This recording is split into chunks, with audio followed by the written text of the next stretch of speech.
میں خود آئی نہیں لائی گئی ہوں۔ بشارت اس زوم میں مبتلا تھے کہ انہوں نے سستے داموں کار خریدی ہے، جبکہ حقیقت یہ تھی کہ انہوں نے اپنے کھو کے گھاٹے سے بیچے تھے۔ لیکن خوش فہمی اور مغالطے سے دل خوش ہو جائے تو کیا حرج ہے؟ مرزا اسی بات کو اپنے بقراتی انداز میں یوں کہتے ہیں کہ ہم نے 52 گز گہرے ایسے اندھے کنویں بھی دیکھے ہیں جو سمجھتے ہیں کہ وہ خود کو اوندھا دیں، یعنی سر کے بل الٹے کھڑے ہو جائیں تو 52 گز کے مینار بن جائیں گے۔ بہرکیف بشارت نے بیج رنگ کی کار خرید لی۔ وہ انتہائی منکسر مزاج آدمی ہیں، چنانچہ دوستوں سے یہ تو نہیں کہا کہ ہم بھی کار والے ہو گئے، البتہ ایک ایک سے کہتے پھر رہے ہیں کہ آپ نے بیج رنگ دیکھا ہے؟ ہر شخص نفی میں گردن ہلاتا، فرماتے صاحب انگریز نے عجب رنگ ایجاد کیا ہے، اردو میں تو اس کا کوئی نام بھی نہیں ہے، نمونہ حاضر خدمت کروں گا۔ کار خریدتے ہی وہ بے حد سوشل ہو گئے اور ایسے لوگوں کے گھر بھی بیج رنگ کا نمونہ دکھانے کے لیے جانے لگے جن سے وہ عید بقرعید پر بھی ملنے کے روادار نہ تھے۔ جو دوست احباب یہ عجوبہ دیکھنے ان کے گھر آتے انہیں مٹھائی کھلائے بغیر نہیں جانے دیتے تھے۔ اسی مبارک سلامت میں 1 مہینہ گزر گیا۔ ایک دن ایک دوست کے ہاں کار کی رونمائی کروانے جا رہے تھے کہ وہ آدھے راستے میں ہچکولے کھانے لگی۔ پھر اس پر کالی کھانسی کا دورہ پڑا۔ حبس دم کے سبب دھڑکن کبھی ہلکی ہلکی سنائی دیتی، کبھی بالکل غائب۔ خیال ہوا کہ مکر کیے پڑی ہے، دفتن سنبھالا لیا۔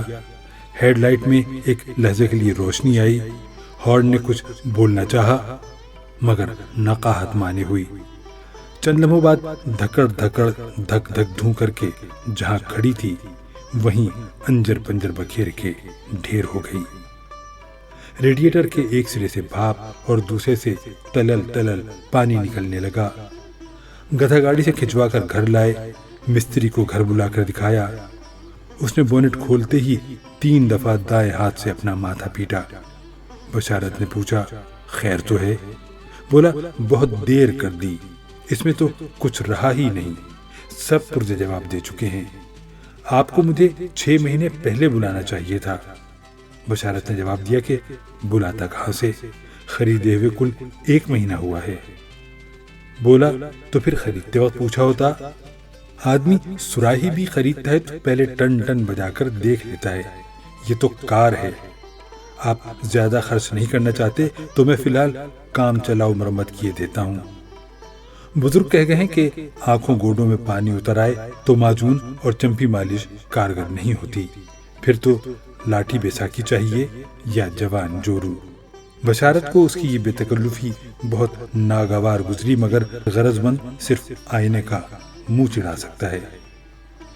اس کے بعد کار مستقل خراب رہنے لگی، کوئی پرزہ درست معلوم نہیں ہوتا تھا، صرف ریئر ویو مرر یعنی پیچھے آنے والا ٹریفک دکھانے والا آئینہ صحیح کام کر رہا تھا۔ بعض اوقات کار کی رفتار گدھا گاڑی سے بھی زیادہ سست ہو جاتی، جس کی وجہ یہ تھی کہ وہ اسی میں باندھ کر کشاں کشاں لائی جاتی تھی۔ میں خود آئی نہیں لائی گئی ہوں۔ کار اسٹارٹ کرنے سے پہلے وہ گدھا گاڑی کا کرایہ اور باندھنے کے لیے رسی وغیرہ ضرور رکھ لیتے تھے۔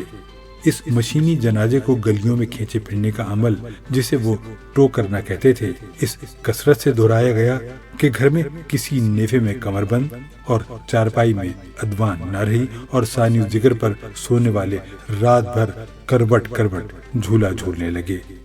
نوبت یہاں تک پہنچی کہ ایک دن بنارس خان چوکیدار کی بکری کی زنجیر کھول لائے۔ مرزا کہتے ہی رہ گئے کہ جو زنجیر بالش بھر کی بکری کو، جو 3 دفعہ ہری ہو چکی ہے، قابو میں نہ رکھ سکی، وہ تمہاری بے کہی کار کو کیا خاک باندھ کے رکھے گی؟